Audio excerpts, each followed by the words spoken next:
You can't understand American identity without understanding how so much of it was built on the plunder, on the massacre, on the dispossession of indigenous people in the global South, people who have been at the bottom of society. It's that denial is so deeply rooted. Once you puncture that level of denialism, then you have to grapple, you have to reckon with the truth. And it's quite ugly. And again, that's what Kipling said in 1899. It's going to be ugly. Like, at least, he was racist, but he was honest and upfront about the white supremacy, about its nature. And he was telling the Americans, you can't go into this naively. It's actually documented. I mean, I wouldn't be able to write this book if it wasn't documented. There's such a deep investment in covering it up and erasing it and forgetting it.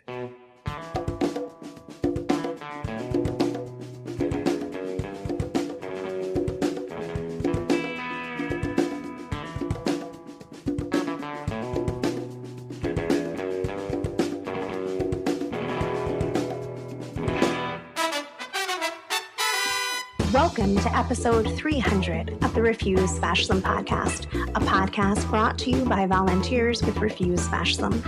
I'm Sam Goldman, one of those volunteers and host of the show. It's good to be back after our 2-week break. Refuse Fascism works to unite all who can be united in mass nonviolent resistance in the streets and throughout society to drive the Trump fascist regime from power. This week, we're sharing an interview with Scott Kurashige, author of American Peril, The Violent History of Anti-Asian Racism. But before we get into this week's development, I want to mark something. This is the 300th episode of the Refuse Fascism podcast. 300 episodes of sounding the alarm, telling the truth about where this is going, and bringing you the voices of people who have studied fascism, resisted it, and lived through its consequences. And this milestone comes at an extraordinarily dangerous moment. Fascism is not only here in power, Trump and his regime are barreling ahead, moving to rig, to steal the 2026 elections while rapidly consolidating the power and machinery to crush opposition and lock fascist rule into place. That makes what we do here and what you do with it matter. To everyone who has listened, shared, supported, challenged us, and learned alongside us over these past 300 episodes, thank you. We're deeply grateful you're here. And if this podcast has mattered to you, if it's helped you understand what we're facing, introduced you to voices you needed to hear, or strengthened your determination to politically defeat Trump MAGA fascism, mark our 300th episode by helping us keep doing what this moment demands. Make a donation to support the podcast and the work of Refuse Fascism, subscribe to our Substack, and share this episode. Bring someone else into this conversation. We didn't start this podcast because we wanted to spend hundreds of episodes talking about fascism. We started it because fascism had to be stopped. And now, as Trump overtly moves to rig, to steal the elections, and lock fascist rule into place, the point isn't to make it to episode 400. The point is to change the course of history.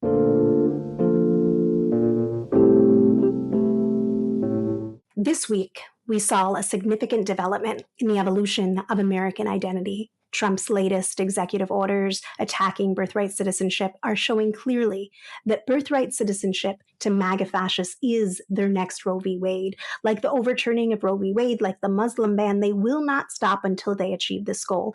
It is too central to their fascist agenda.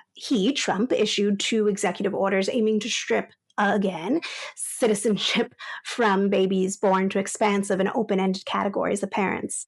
The legal logic here is a bit more convoluted than it was in the first executive order, although if you ask them, it's more narrowly defined. But this remains a frontal attack on birthright citizenship as established in the 14th Amendment of the U.S. Constitution. The goal here is to give the regime the authority to determine who is a citizen and who is not, and therefore who has the rights and protections of U.S. citizenship, such as voting rights.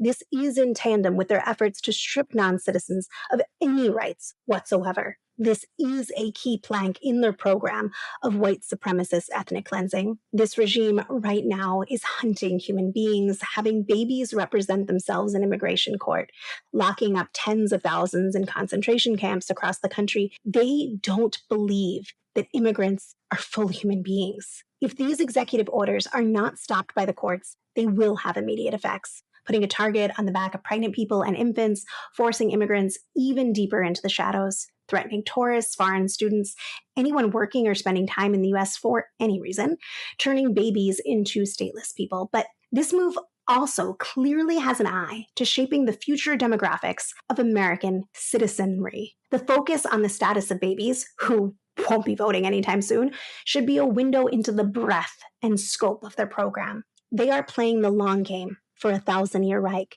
And if this succeeds, it can also open the door to mass denaturalization proceedings of children and adults in the much more immediate future. We cannot rely on the fascist-stacked Supreme Court to protect birthright citizenship.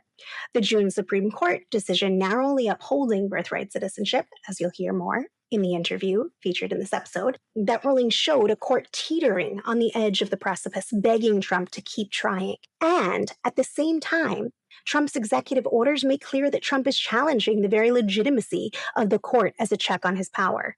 The legal terminology at the heart of one of the new executive orders takes the words of John Roberts, the chief quote-unquote justice, and author of the decision upholding birthright citizenship, and turns them on their head. Roberts categorized the extremely narrow, historically recognized exceptions, such as children born to an invading army, in order to make clear how limited these exceptions were. The executive order from Trump uses, Roberts' words, his categorization to construct a framework for gutting the very right he was writing to uphold. And I'm not saying this to reify John Roberts, just to state that the Trump regime is telling the court and everyone paying attention that if the courts rule against them, the regime can find a way to flip it in their interests, and they will do whatever the fuck they want. And they'll do so following guidance provided to them by one of the quote-unquote justices, Brett Kavanaugh.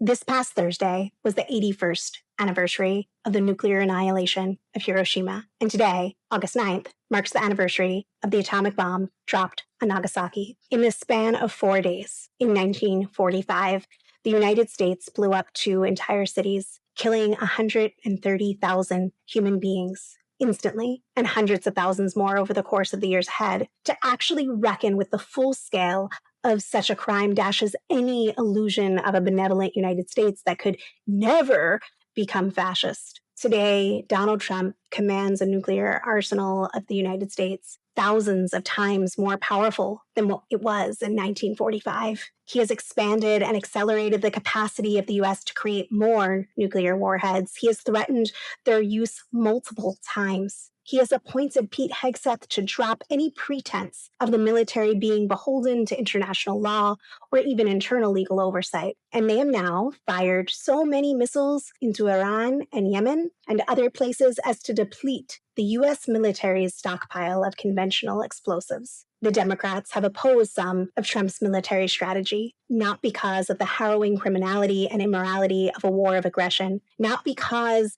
the war on Iran poses a threat to all of humanity, but because, according to Chuck Schumer, the war against Iran was started, quote, without authorization, without a strategy, and without an exit, end quote. Other Democrats have said that the money spent on this, quote unquote, unwinnable war would be better spent on social programs at home. The people of the United States thus far have overwhelmingly accepted this reality, this war, with minimal protest. And that acceptance matters, because the danger is not only what this regime is prepared to do, not only what this regime is doing, it is what people can be conditioned to accept and are being conditioned to accept, especially when the crimes of this country are buried, sanitized, or transformed into a mythology of American innocence. Look, Hiroshima and Nagasaki should shatter that mythology. So should the history of slavery and Jim Crow, indigenous genocide,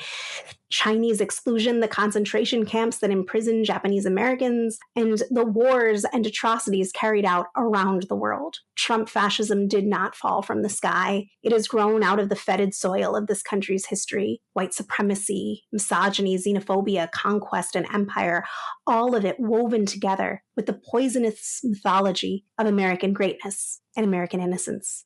And that history runs straight through my conversation today with historian Scott Kurashige, author of American Peril. We talk about the history this regime is working to erase, what Trump fascism is resurrecting and radicalizing from America's past, and why confronting that history is essential to understanding and, yes, stopping where this is headed. But to continue with one more development from this past week and to read about more developments from this week as they relate to the fascist onslaught, go to the latest This Week in Fascism column by historian and author Paul Straight for the week of August 2nd. It's linked in the show notes, and that has more, but one more that I will touch on. This week, the Senate confirmed Todd Blanche as Attorney General by a razor-thin vote of 50 to 49. Todd Blanche, Donald Trump's former personal criminal defense attorney, the man who defended Trump against prosecution, now formally commands the machinery of federal prosecution. And yes, Blanche was already acting attorney general, but that makes this confirmation more damning, not less. The Senate knew who he was. They had watched what he was doing. They had seen a Justice Department increasingly bent to the will of Donald Trump, and still, they confirmed him. And listen to what Blanche himself is telling the Christian fascist movement. In leaked audio, he pledged that the administration is working across federal agencies to make Dobbs, quote unquote, permanent in every single state, including potentially using federal power to choke off access to abortion medication through mail. In other words, it is not enough that they ripped away the constitutional right to abortion. They are coming for abortion everywhere, including in states where millions have voted overwhelmingly to protect it. And they are reaching backward for their weapons to do it in 1873 law, the Comstock Act, a relic of an era when women had no right to vote, now being eyed as a weapon for imposing the morality on millions of people today. That reaches directly into the conversation we're about to have, because one of the profound lessons of Kurashige's American Peril is that we cannot understand what is happening by comforting ourselves that this is somehow not American, that the concentration camps, the white supremacy, the exclusion, the repression are aberrations from an essentially democratic history. The Trump regime is drawing from that history, resurrecting its laws, reviving its cruelty, seizing holds of institutions that already exist and wielding them toward a radically different and fascist future. Understanding where this comes from matters enormously if we're going to understand really what we're up against and what it will take to stop it. So let's get into it with historian Scott Kurashige, author of American Peril, The Violent History of Anti-Asian Racism.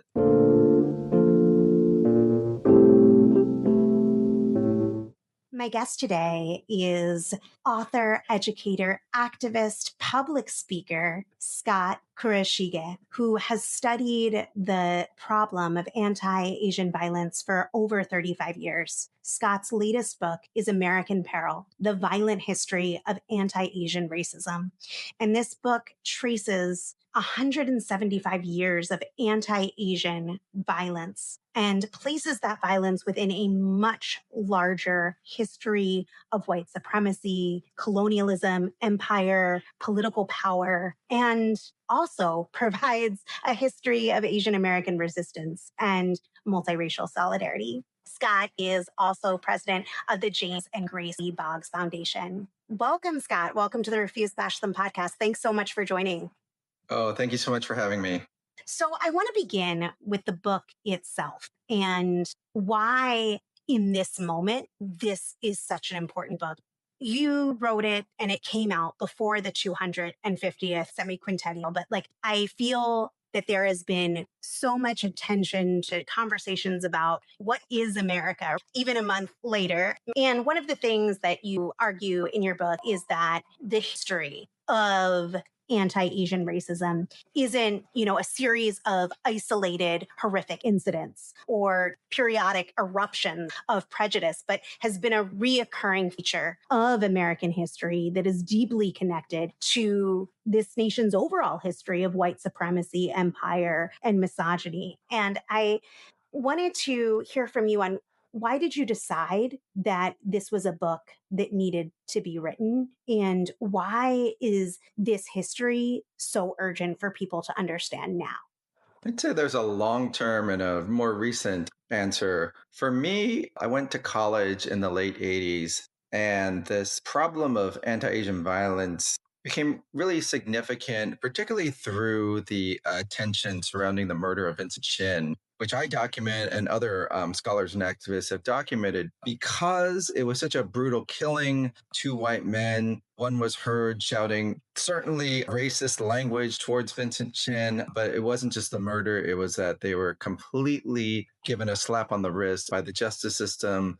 Brutal murder, beaten to death with a baseball bat in front of two off-duty police officers, and yet allowed to plead guilty to manslaughter and then given an extremely lenient sentence of probation and a fine. So that galvanized Asian American activism nationwide. It led to the formation of civil rights coalitions. And for my generation, I was too young to be part of the 60s Asian American movement, the anti-Vietnam War movement. This was sort of a second wave of activism that my generation particularly responded to. So this problem of anti-Asian violence, which was much broader than just this one case, was something I've been thinking about as a student activist, something I began to work on, doing some research as a graduate student, doing some organizing through my community work. And then I later moved to Detroit and I got really interested in going deeper into the historical legacy of this Vincent case. So that's one answer. That is, I basically my whole adult life been addressing the problem of anti-Asian violence, as you pointed out, as it's integral to the rise of capitalism, imperialism, white supremacy, heteropatriarchy in U.S. history. And then, of course, during the pandemic, you had this new wave of anti-Asian racist incidents, a lot of it tied to xenophobia surrounding the COVID-19 pandemic. But of course, not just Trump, but a lot of folks, including, some Democrats were also putting out a lot of xenophobic rhetoric about China, similar to how Japan was supposedly the threat to American domination in the 1980s. In a lot of ways, the xenophobia, the racism, it never truly goes away, in part because there's not anything structural within our system of education and politics to promote a true understanding of Asian American history or Asian history or U.S.-Asia relations. Everything is seen through the lens of what's convenient at any particular time for those in power. Because there was such an upsurge in incidents during the pandemic, I was getting media requests, speaking requests, and I didn't even have a book then. My book had never come out. And I felt not just that the general public needed a basic history, but also a lot of Asian Americans themselves were talking about their desire to study and to learn the history that they never had a chance to learn from school or sometimes even from their own families. Yeah, I felt it was a time to get a book out, not so much for the scholarly community, because scholars can find all this information if they want to, but for the general public, for journalists, for policymakers, and particularly just for rank and file folks and community organizers. So I'm very much taking a cue from, a Howard Zinn People's History type approach.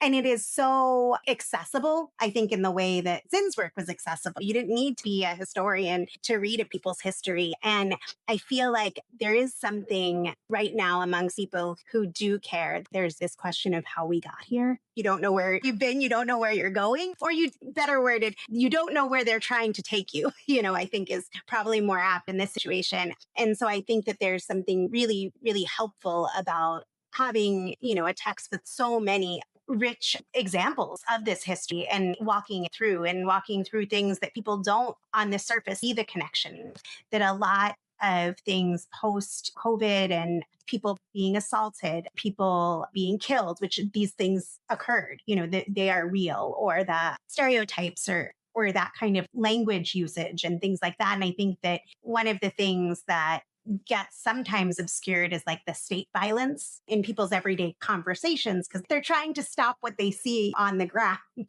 And I think that the more that we can understand the dynamic between the two, the more equipped we are. And I think that's something that your book, helps us do. One of the most provocative, arguments running through your work is that some of the most horrific things in this country's history shouldn't be viewed through the lens of like aberrations from an otherwise democratic national tradition, whether it be the incarceration of Japanese Americans or today the mass deportations that we're seeing, the idea that these things are un-American. And I was wondering if you could talk a little bit more about that. Why is it historically, politically dangerous to treat concentration camps and racial persecution as alien to the American experience?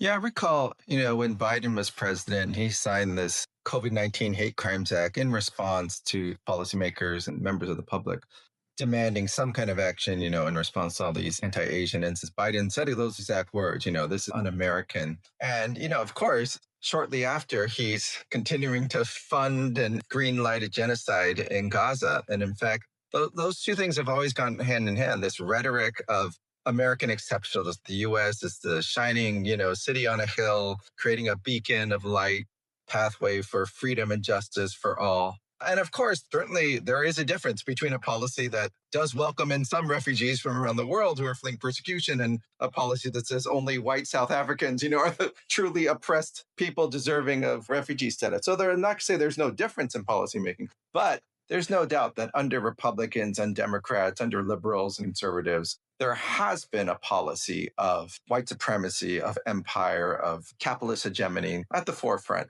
And so it wasn't hard although I was very opposed to some of the things that the Biden administration was doing with regards to Israel, it was not hard to see precedents of them taking very similar actions with regards to either actively committing war crimes as prior administrations had done, or funding those commit wars, or just sort of, washing their hands of it and saying, well, if our ally is doing that, or it's not strategic for us to intervene, then we won't, as in cases like, genocide towards civilians in Bangladesh when Nixon was president. I wanted to point out that, again, it's not just one president, it's not just one party, it's a broader system, a structure, and it's deeply rooted in our culture and in the American ideology. So American exceptionalism leads to the myth that the U.S. is land of progress and innocence, and U.S. foreign policy and militarism are always designed to support freedom and human rights. And that's, in fact, what leads both to the continuous intervention in Asia, right? The need for American involvement overseas to expand the interests of capitalism and empire, but also simultaneously the denial of the war crimes and denial of the military legacy. And so you just see time and time and again, massacres of thousands of people either being written completely out of the books or being downplayed as, well, that was an unfortunate act of collateral damage. But in fact, most of these incidents, Philippine-American War, Korean War, even the Vietnam War, which has been studied much more than others. I mean, most people don't even know. The My Lai massacre was not an exception. There was another massacre by U.S. troops on the exact same day in another village in Vietnam where dozens of civilians were killed. So it's important, I think, to have that record to understand that when a nation aspires to be a superpower and dominate economically and militarily and geopolitically, there is no innocence, right? The whole point is, that's what Rudyard Kipling said with the White Man's Burden poem. It's like, the U.S., you're in a position to aspire to this, but don't go into this, naively. You're going to have to be ready to kill, to sacrifice your own people, but certainly to maim and kill and dominate others. That's what the white man's burden was in Kipling's view. And that was always been central to imperialism and colonialism. And I think, someone like Trump says it explicitly when he says he's ready to wipe out, a whole civilization. So in many ways, he's just taking us back to Kipling. And of course, Netanyahu and the far right of Israel has not shied away from making those blatantly genocidal statements as well. But again, so many folks, particularly when people are aspiring to be included in American society, particularly those who are coming from, a minority group or an ethnic group, you kind of have to believe that there is some kernel of truth there to be willing to immigrate here and to work so hard to try to make a life here, and particularly for your children and your grandchildren. So, I think that's a part of everyone has to try to see, to some degree, the glass half full to go on with life. But the U.S. ideology of American acceptance is so particularly powerful because the U.S., until, recently, has been the dominant superpower of the world. I think it's clearly in decline now, and so we're entering a new phase. I really appreciated that walkthrough. I am thinking about what it means when each new atrocity is processed through the "this is not who we are" lens, and how that erodes our sense of being able to confront what this country has been, about what it's capable of becoming. I was thinking about birthright citizenship and the conversations that have been had and are continuing to had over it. And the idea that people have that such talk is anathema to who we are as America. And rightly so, it's people who are like disgusted by Trump and MAGA's birth tourism, which is straight up anti-racism. It's straight up xenophobia. And I'm wondering, like, how do you respond, and any insights that when you hear that from people, how you are able to respond? Well, I've been thinking a lot about this birthright citizenship challenge. And even though, again, Trump lost in court, it was a very narrow defeat. Kavanaugh says it was more of a technicality that he denied Trump's executive order. And 3 of them were just ready to say, no, the 14th Amendment does not guarantee birthright citizenship to all. And so I'm just thinking about the fact that there were actually more judges in 1898 ruling for Wong Kim Ark. Or was it clear? I think it was 6-3 or 6-2. I think it was 6-2. And this one was 6-3 or 5-4, depending on how you parse it. And again, this is a court that had just 2 years earlier upheld Jim Crow segregation in Plessy versus Ferguson. So the Wong Kim Ark ruling did not come a left-wing or social justice-minded court in any sense. And yet, there's folks that want to take us back to before 1898. So there's certainly that element happening. But I think the other side of it, when I think about, that period, I found this wonderful quote from Frederick Douglass' son Lewis about the U.S. imperialist war in the Philippines. And Frederick Douglass himself had been a champion of social justice, not just for enslaved persons, but he fought for women's rights. He fought for immigrant rights. He specifically came out against Chinese exclusion when it was, passing by a landslide. But his son, Lewis, in 1899, said, and I'll just read a very brief quote here, "The people of Cuba, Puerto Rico, Hawaii, and Manila know it as well as do the wronged Indian and outraged black men in the U.S., that it is a sorry though true fact that wherever government controls, injustice, dark races prevail." So he said no sane, honest man in this country believes that equal and exact justice and that education without social distinction we had, where the race hate indulged in by the men who danced with Filipinos, and then he used the N-word, and only fit to be subjected to the white race has full sway. So he said, this colonization of the Philippines, the President McKinley had used the phrase benevolent assimilation. He said it'll be nothing more than, quote, the extension of race hate and cruelty, barbarous lynchings, and gross injustice to dark people. As you were pointing out, that's the other side of it, is that there is this constant also pattern of opposition, of resistance, and in some cases like this, stances of multiracial solidarity that while they may not have been the prevailing attitude, to carry a presidential election in that time, given the systems in power, it does lay the groundwork for movements to come in the future. And hopefully even today, as there are atrocities being committed in the name of our nation and the flag all around the world, there are also different types of connections and solidarities happening from below. It's a very important reminder. One of the things that we've been talking about a lot has been the repression that we're seeing in the United States, wrestling with the dynamic between the imperialist wars and the repression here, and the notion of the enemy from within, internal enemy. And we see recent examples, very recent examples, like Trump demonizing Chinese students and scholars, just casting people of a certain descent as potential security threats. And I'm wondering if you could speak a little bit to historically what role anti-Asian races played in manufacturing that fear to construct that enemy from within to expand power or crush dissent.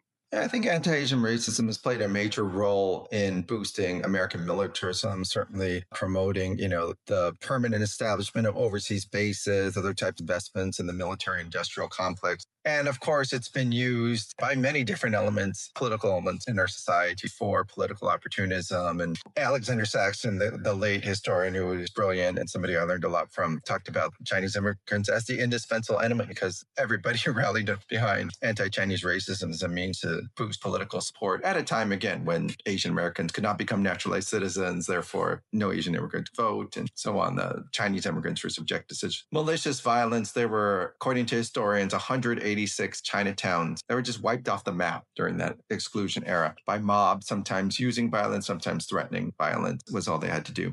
And so, I think though it comes out of this tension that emerges with the expansion of American empire and capitalism and of Western capitalism more broadly, that on the one hand, again, the drive to become a superpower, to grow these capitalist economies into global multinational operations means going into other parts of the world, particularly Asia, which is the biggest part of the world. And that type of expansion leads to increased trade. It leads to increased exchange. It leads to increased migration. They're one of the main benefits of the US and other nations going and opening up China and Korea and Japan, Philippines, so on, to trade is they get these sources of labor that were instrumental. Asian labor was absolutely instrumental to agricultural development, mining industries, transcontinental railroad, the obvious one. People think about the quote unquote Chinese built the railroads. So you wouldn't have had capitalist development in the American West without Asian immigration. And yet that raises new contradictions because then you have, members of white society complaining about the impact of immigrants, even while they want the benefits of immigrant labor. That still exists today. And the same thing is with trade. I mean, trade brings so many benefits, particularly when it's largely been on the terms dictated by the US to Asian countries. And yet, as we can see, there are winners and losers within US society when it comes to trade. I mean, I spent 15 years in Detroit and the Rust Belt in the Midwest. So I know the impact of globalization and trade and increased Asian immigration looks very different, in the Rust Belt than it does on the West Coast. In some ways, these are really irreconcilable contradictions under capitalism because capitalism is not set up to create stability and equity for all. It's designed to keep taking advantage of these forms of uneven development and polarization. And now we've got a whole new force of folks who aren't even trying to work within the traditional bounds of capitalism and liberal democracy. I mean, they want whatever they want. They're gated communities. They want to colonize Mars, or they want to, have like a matrix world where a handful of people with their computers control all of humanity. It's a very different time right now, as opposed to the sort of liberal Cold War anti-communist era where the US was certainly not treating Asia as an equal, but was seeking to integrate at least Asian allies into the US sphere of influence under so-called, terms of liberal multilateral development. And now, of course, as we're seeing, Trump can't even, maintain an alliance with Canada. At this point, it's a very, very different world. And we're seeing and feeling the effects of it in many ways. And I think we all just need to be prepared to put things in historical context, but also use that to prepare for these new contradictions that have arisen. That's a really helpful framework at the end of your comments just there on how we can situate this in history, but then also what that's for the present. As you were speaking, I was wondering, as it relates to the topic of anti-Asian racism, how do you see what Trump is doing having similarities, but also what are the important departures that you think are important to recognize? You spoke, globally on some of the changes in form of rule and his, I'll say, interactions with the rest of the world. But as it relates to people here and impacting, how do you see it, or do you see it as different or more of as an extension of this historical trend? I think there have been some really sharp breaks. So, in the prior historical period, we had certainly the US still had structures of racism and colonialism, but they were liberal models. And so the rhetoric was, we're going to include more people. Equality might not happen right away, but we will eventually get there.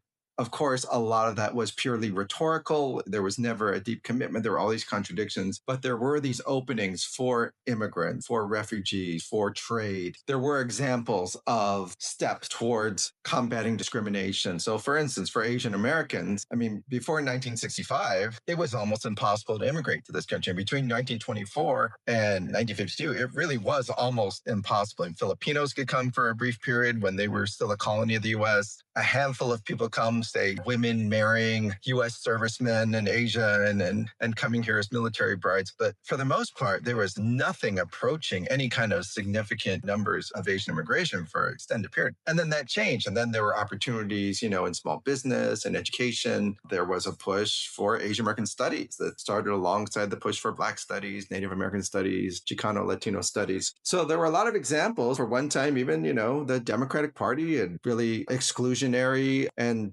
dismissive approaches towards Asian American. When Bill Clinton was president, they started taking steps to, or at least this kind of symbolic representation of Asian Americans in the platform and, in the cabinet and other things. So there was, again, whether people were satisfied with it or not, there was a rhetoric towards gradual, incremental change, improvement, inclusion. And Trump just represents a radical departure towards that. I mean, all the things he's shutting down in education and DEI and national park, historic signage, and now he's going after the Smithsonian. So that's a dramatic change. But I think it's also, as we were talking about, not coming out of nowhere. That period, the liberal New Deal in terms of economics, and this period of liberal inclusion towards what we might call in retrospect kind of a multicultural democracy, that was actually a short, exceptional period. I mean, 50 years, 70 years might sound like a long time, but we're really looking at, on the grand sweep of history, a very short period. Even if you think back to this country's colonial era, we're talking about going back over 400 years. And most of that time, the idea of racial equity is not even debated, right? It's just accepted as a non-starter. And so that's why I gave the example of Japanese American incarceration. This was championed by Earl Warren, right? One of the most famous, prominent liberals, and jurists in U.S. history. And he didn't just say, oh, we need to do this for national security because we can't take a chance in this moment. Or he literally said, we can't read the Oriental mind. And he went beyond that to say the fact that Japanese Americans had not committed any act of sabotage was the quote unquote most ominous sign that they were planning another Pearl Harbor sneak attack. I mean, you cannot get more racist and Orwellian than that, to say that a group documented to be engaged in law-abiding, nonviolent behavior is the most dangerous group in the country. And it's just a form of dehumanization that I think is continuous with, again, the same type of liberal figures deciding that you could drop an atomic bomb on two cities and wipe out hundreds of thousands of people. And Truman comes on the radio after the Hiroshima attack and says this was an attack on an important Japanese army base. Can't even say, he said it in his own diary, but he couldn't tell the public that this was largely, almost entirely an attack on civilians, children, elders, non-combatants, women. It goes beyond that, where even during the phase in which Japanese civilians are getting sick with radiation poisoning, the U.S. goes out of its way to deny it. They've got the War Department is paying for the New York Times correspondent to write lies and misinformation and spread it all throughout the media. In the minds of those folks, they didn't think they were doing evil. They saw it as they were being leaders. They were taking responsibility. There was someone even more dangerous out there that they were trying to stop. And so this became a way of both them feeling that this is what Kipling said, the white man's burden, the responsibilities of leadership. But of course, it was all rooted in complete dehumanization of anybody seen as a so-called enemy of the United States, which is, again, an important grounding for understanding why someone like Joe Biden of his generation, he was used to it. He saw it in Korea. He saw it in Vietnam. He was raised with this idea that these geopolitical concerns outweigh any emphasis, on the humanity of the people who are most impacted. And sadly, we saw him do the same thing, Israel and Gaza. I wanted to return to something that we had touched on earlier in the conversation about American identity and who's part of the us, which we've been talking about throughout this conversation. And I wanted to ask more about how Asian communities in the U.S. have been used in the construction of the American identity itself. Throughout U.S. history, Asian folks have been portrayed in very contradictory ways as permanently foreign, as sexually threatening, as submissive, as diseased, as unassimilable, economically useful, or like some compliant model minority. And I wanted to get more of your thoughts on, how have white supremacy, xenophobia, and patriarchy used these constructs of Asian people to define who counts as properly American and solidified, in my opinion, this cultural identity built around whiteness and maleness and Christianness. Yeah, the first thing is that these dominant images of Asians and Asian Americans in U.S. culture have always been, if not entirely false, substantively false. They've never been interested in understanding Asian Americans as people. They've been interested in creating a construct of Asians as Asian Americans that would suit the dominant ideology for capitalism and white supremacy and empire in different moments. So when that meant, a full-on negative view of Asians as a dangerous yellow peril Peril threat, that was predominant, as happened during World War II. But then, of course, at the same time, the U.S. needed allies to win World War II. It was fighting with China. Later on was establishing allied government in South Korea and South Vietnam, later even in Japan. And so then this model minority image becomes a way very much in that Cold War mentality to contain the idea of what an Asian can and could be. And so on the global stage, this model minority image became a way to promote the notion of Asia overall and Asian countries as kind of the junior partner to the US. I mean, during the Philippine War, Americans called the Filipinos our little brown brothers. So this paternalistic idea, very much a gendered construct, applies to the global view of Asians as a model minority. And of course, domestically, as we mentioned, the era of liberal multicultural inclusion was a time when at least the liberals felt it was important to put forward, for practical and ideological reasons, a rhetorical image of inclusion, of integration, of gradual incremental steps towards racial equality. And yet, in order to maintain that kind of centrist moderate view, they would denounce the far right views, which many in the Republican Party no longer do. And they would also, though, denounce views that they were seen as too far left and extreme, which many of the Democratic Party still do to this day. And therefore, this manipulated image of Asians as a model minority, we're just people that never complain, we work hard, we don't protest, we don't organize. We are not like the militant folks in the Black Power movement or, the American Indian movement, the Chicano movement, even though, of course, the whole Asian American studies, whole concept of Asian American studies was created in solidarity and in alliance and coalition with all those movements. But again, since nobody studies that outside of these movements, it became an easy way to create this manipulated image of Asian, so that the Asian American is this docile subject who wants to be included in U.S. society, but is not going to push too far, too fast, and is just going to work harder every time they encounter adversity. And most of these narratives were seeded by sort of white neoconservatives. So people who didn't, again, come out and give a blatantly, exclusionary view of race and racism, but created this kind of like narrowed view of what integration and equality could look like. And then this kind of manufactured image of Asian Americans became a way to oppose civil rights and Black Power demands coming out of Black people's movements, but so-called like paternalistically, right, in the name of Asian Americans. That's what we've seen with these anti-affirmative action lawsuits. They're supposedly done, in the name of equality for Asian Americans, but the effect is almost entirely to create a context of more anti-Black and anti-brown sentiment. And of course, the guy who pushed those lawsuits the most, Edward Bloom, is also the one who's been successfully working to gut the Voting Rights Act as well. So he's been pretty upfront about his intentions, even when he's tried to disguise that with the rhetoric. As you were doing the research for your book, I know that it's been your whole life's work, so this might be tricky to answer, but as you were writing, what struck you as the most surprising thing that you didn't know before you were working on the book?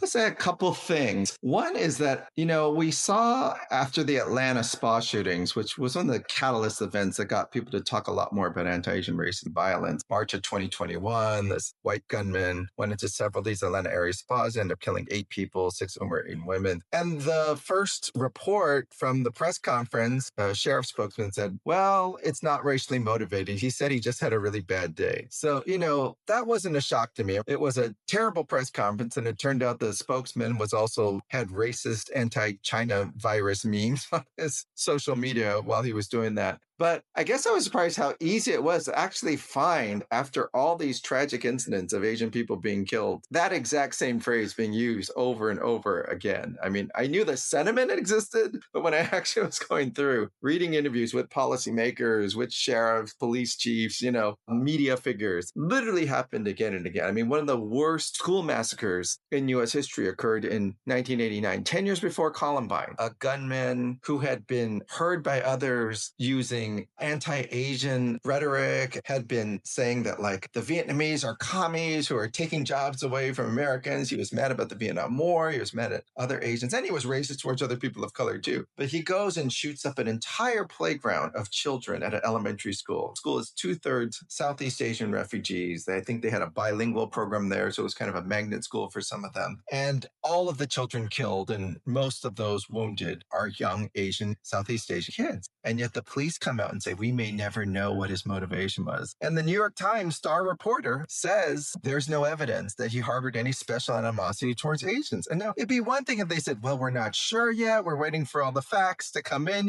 There's a certain level of prudence that people in the profession have to take. But to come out and definitively say, we don't see it at all. Well, do you know where to look? I mean, again, that happened with the Cleveland Elementary School massacre, Stockton, California in 1989. Just you see it in incident after incident. It's just so deeply rooted. That denial, again, it comes from the ignorance of people just never learning how to understand anti-Asian racism. So I hope this book at least documents its existence and some of its basic patterns. But again, it's just so deeply rooted in American national identity. This idea that if you actually accounted for the fact, as James and Grace Lee Boggs, who are ancestors now, but whose work I'm seeking to carry on, as you mentioned, through the Boggs Foundation, they said you can't understand American history, you can't understand American identity without understanding how so much of it was built on the plunder, on the massacre, on the dispossession of indigenous people in the global South, of people who have been at the bottom of society. And it's that denial is so deeply rooted in it, because once you puncture that level of denialism, then you have to grapple, you have to reckon with the truth. And it's quite ugly. And again, that's what Kipling said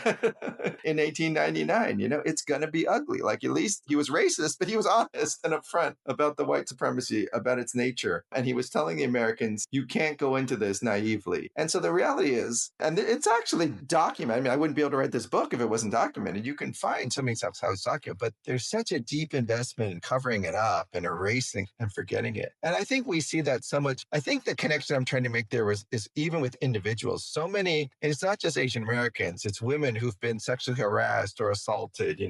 It's queer and disabled folks facing harassment, discrimination. There's always this sense that people, you just can't report it because you're going to just bring more scrutiny and retaliation upon yourself. That level of structural denial and erasure and retaliation is so deep within our society that I think it's important that we document it. So at least when people are being impacted by it, even if they don't feel like they need to speak up right away, they're not being totally gaslit, right? They're not thinking like, oh, maybe I'm just imagining this, or maybe I'm just too sensitive. At least I'm trying to get us beyond that. And then when people can talk amongst themselves in a safe space and begin to read more and discuss more, there are the building blocks of a greater form of movement building empowerment.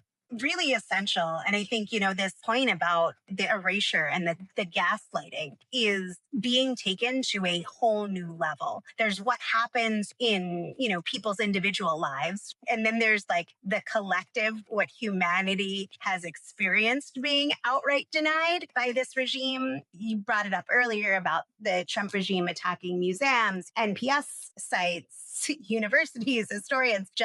I don't know if it was last week, it was around the Rushmore speech, I think. So that was July 3rd. It was around that time, I think. It was on the 4th itself. On the 4th itself, they put out like 92 pages, 192 pages. I don't remember the exact number. The report attacking the Smithsonian. And in that report, it basically completely whitewashes the Chinese Exclusion Act as part of attacking how the Smithsonian presents American history. And I wanted, to get your thoughts on why is this so harmful? What happens when this history gets erased? And why do they feel so compelled to do it? Like, why aren't they? Our history was bad and we're making it better, or there have been aspects of our history that are, these really bad anomalies.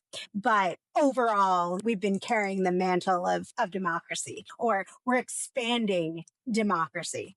Well, I'm going to answer that in two ways. The first is I wanted to bring up one more thing that becomes much more prominent in the second half of the book. And again, it's something I was aware of, but I had never attempted to really calculate it to this degree. And that so much of the anti-Asian violence in the late 70s and the 80s and 90s was animosity towards Southeast Asian refugees and resentment and anger about the Vietnam War. That's really important because Southeast Asians have oftentimes been a marginalized group within the Asian American community. There or, a newer immigrant refugee group. They tend to be much more working class. I've worked with Hmong American community members in Detroit who, when they've in the 80s probably had like a 50% poverty rate or something like that. So that's important, but it also helps us get at this shift in thinking that you're talking about. When I was growing up in the aftermath of the Vietnam War, there was a general sense that that was unfortunate. So, again, obviously amongst progressives and radicals, there was an outright condemnation of the war as imperialist. But even amongst the kind of liberals and center-right folks, it was,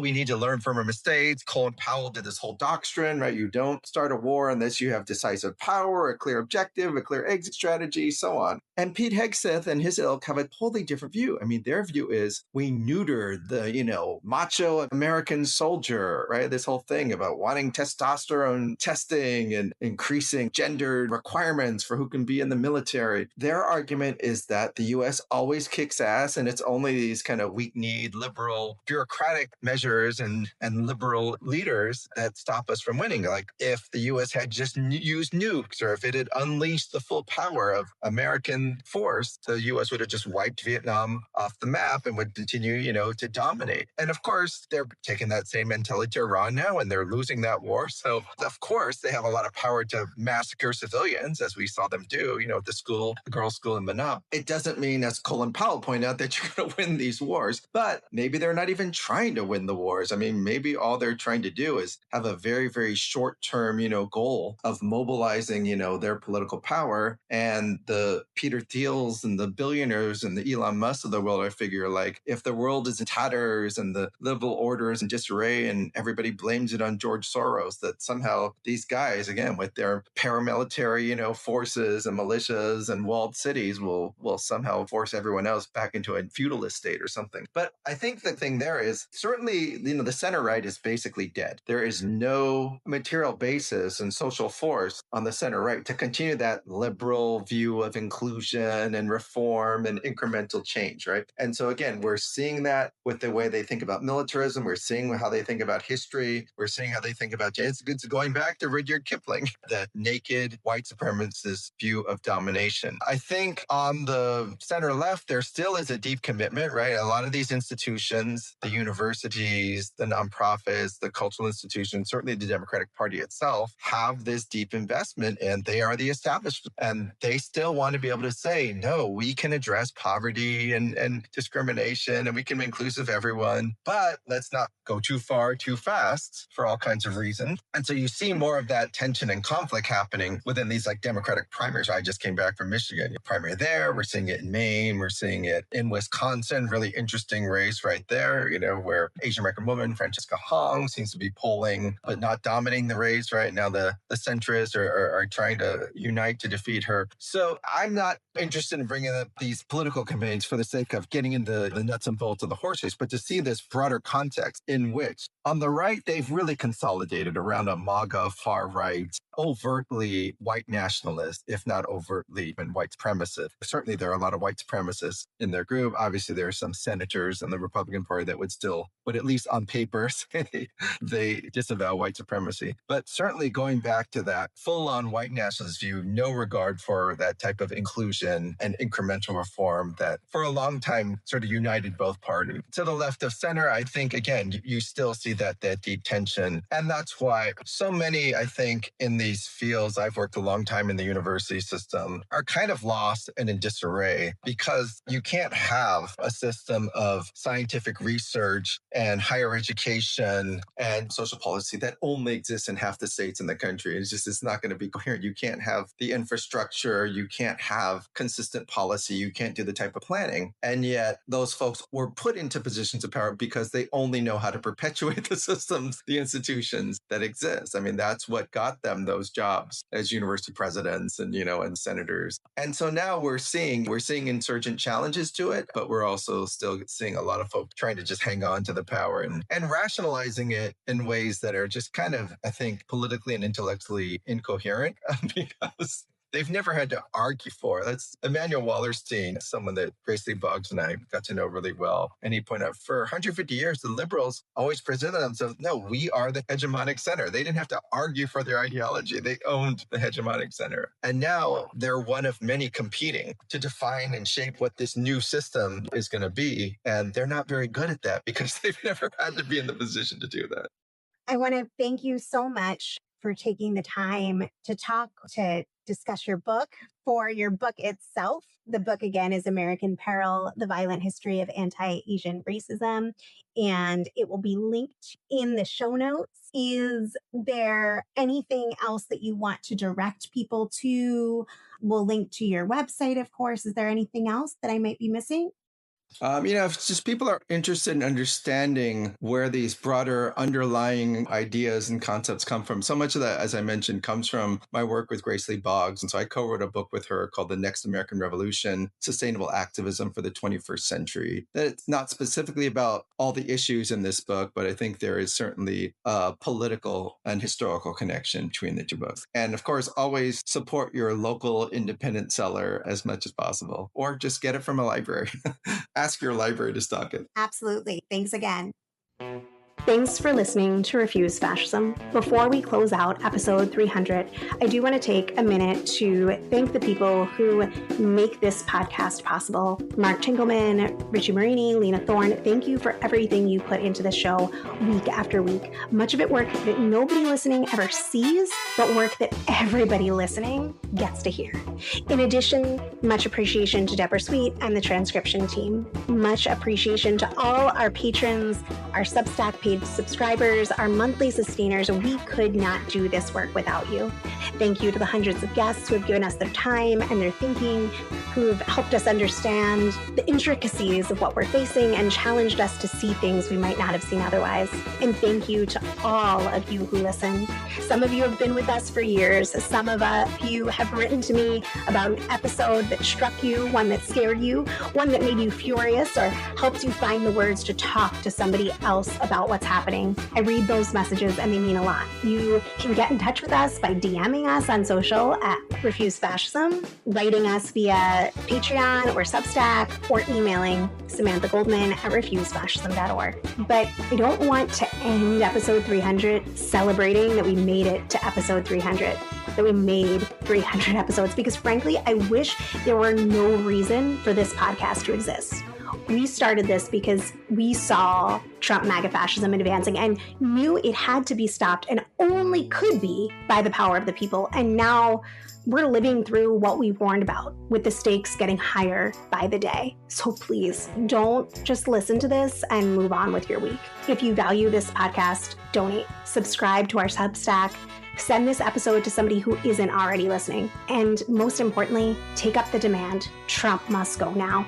Wear it, put in your window, bring it into places where the regime is carrying out its horrors, and bring it to where people are protesting and resisting. Talk to people about why waiting for this to somehow work itself out is not an answer. We need many, many more people to stop adjusting to this, to stop putting all their faith in stopping it into elections, to stop accepting each new outrage as the new normal, and to instead become part of changing where all this is headed. That's what I want episode 300 to be about. Thank you for listening. Thank you for being part of this. Until next time, in the name of humanity, we refuse to accept a fascist America.